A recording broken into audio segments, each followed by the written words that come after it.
I never much cared where the AFSC sent me. I figured I set out to do my duty as the prince saw fit, and if that meant going to the compact and making sure those yellow devils didn't invade our ally, that was just fine.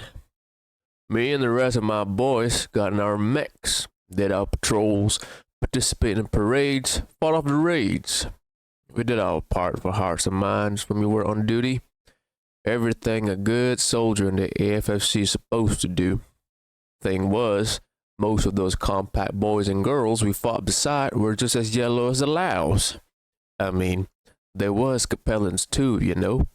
Had the same languages, prayed to the same gods, and used that same damn caste system that don't make no sense nowhere.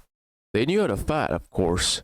Any man will do that when someone comes to burn his house down. But they didn't hate, you know? Not even after a mask raid came through and burned out the winter grain stores, or when a mech exploded and took half a football stadium. Sure, they'd cuss. They'd swear up and down, get blood in their eyes. But they swore at the Chancellor, that gasbag Romano, tore her name in half and set on fire, most times. But they never said nothing bad about the Confederation. Most of them. Strangest damn thing I ever saw.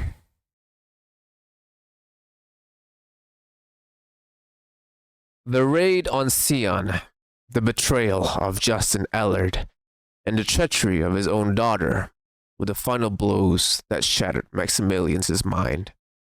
Though he would occupy the celestial throne for several more years, the leadership of the weakened and battered Confederation passed to his remaining loyal daughter, Romano Lau.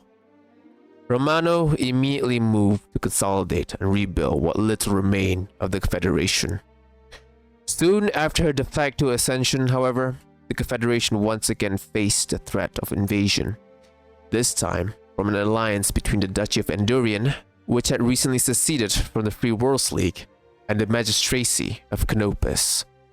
Seizing the moment of weakness, the alliance launched an invasion with the intent of dividing Capellan territory between them.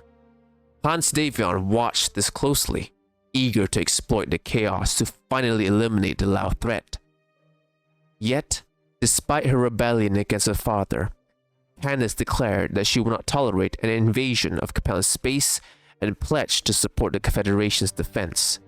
A traitor she might have been, but she was still a Capellan. The alliance achieved considerable success during the first 2 years of its campaign. However, the Capellan Confederation was deliberately delaying the conflict, conserving its strength for a decisive counterstrike. The CCAF employed a strategy of tactical retreats, forcing the periphery forces to pay dearly for every gain while steadily regrouping its forces deeper within its territory. In 3032, the Confederation unleashed its counterattack, with the Big Mac and Warrior House Dai Da Chi spearheading the assault.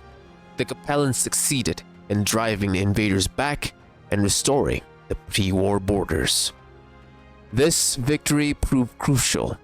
Not only did it revive Capellan morale and pride, but it also demonstrated to the inner sphere that though weakened, the Confederation remained a power capable of striking back.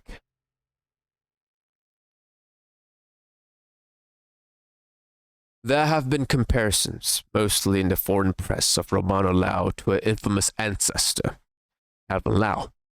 Most of her detractors point to her bloody purges, frequent bouts of anger and paranoia, and her impulsiveness in setting policy as signs that Matt Calvin had passed his insanity down to Maximilian's youngest daughter. And while by any sane standard many of her actions did verge on the crazy, the results they brought cannot be disputed. The harsh hand of Romano Lau welded the Confederation back together well enough to resist the Endurian Canopus invasion in the early 3030s. Her management of the Maskarovka through a consort, Sun Shang, was competent enough that few foreign agents could infiltrate the organization before 3040.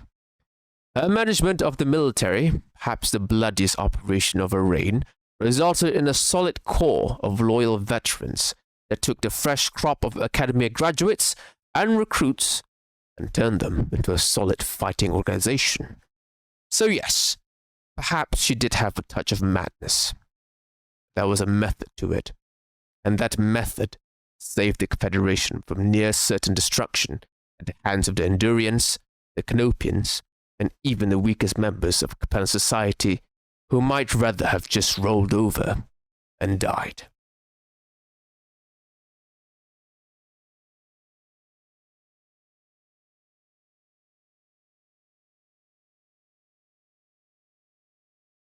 Not long after the conclusion of the Endurian crisis, Maximilian Lau ended his life by poison, formally confirming Romano as the next chancellor.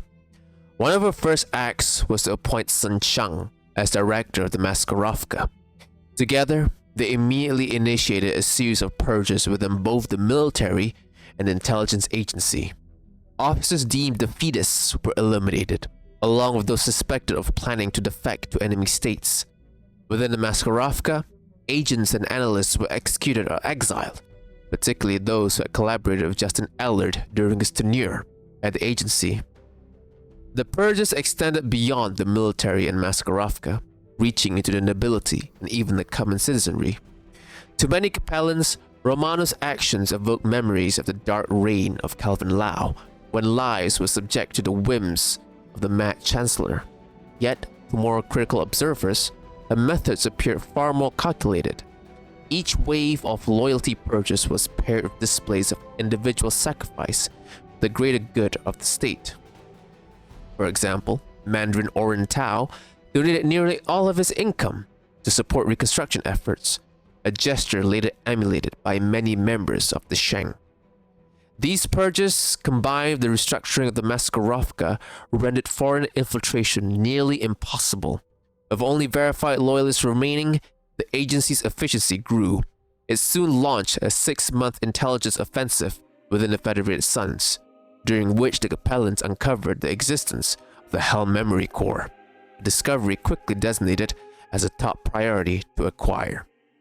In the end, Romano's purges created a fiercely loyal core of Capellan citizens and officials, enabling her to mold the Confederation more firmly according to her vision.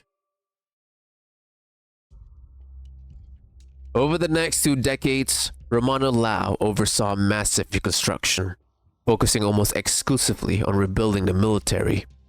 With most internal matters stabilized, she devoted all her time into strengthening the CCAF, leaving civil affairs to manage themselves.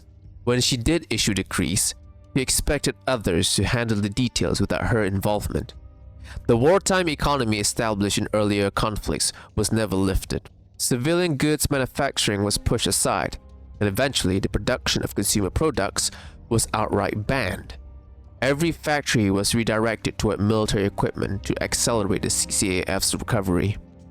Secret civilian production persisted despite the ban, fueling a black market across the Confederation, not for weapons or contraband, but for everyday consumer items such as toasters, washing machines, and entertainment electronics.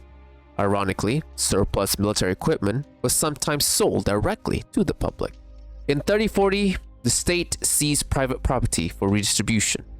This decree drew opposition from the prefecture and the House of Scions, but as it was legally within the Chancellor's power, it remained in effect. Administration of the policy was assigned to the Ministry of Development. Though extreme in principle, enforcement was less severe than critics claim.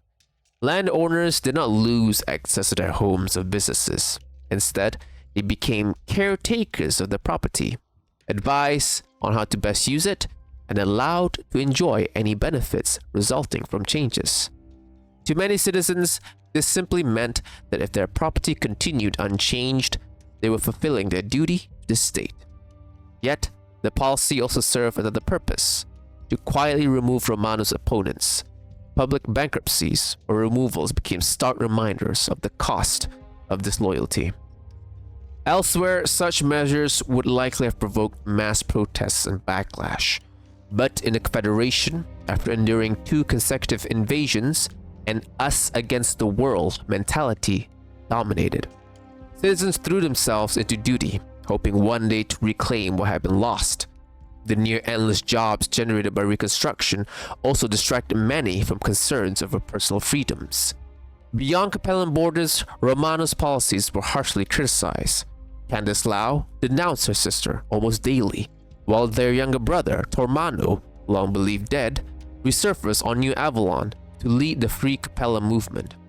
Romano's rule drove him from activism into outright terrorism, as he declared a mission to save his people from his murderous and insane sister. Meanwhile, the Federated Commonwealth continued to harass Capellan borders, and the newly united Free Worlds League under Thomas Merrick loomed as a potential threat. Yet, Romano's methods bore fruit. The revitalized CCAF successfully repelled every attack and stood prepared for the next round of wars, should the Innisphere once again descend into open conflict. It did. The next threat came from an entirely different direction.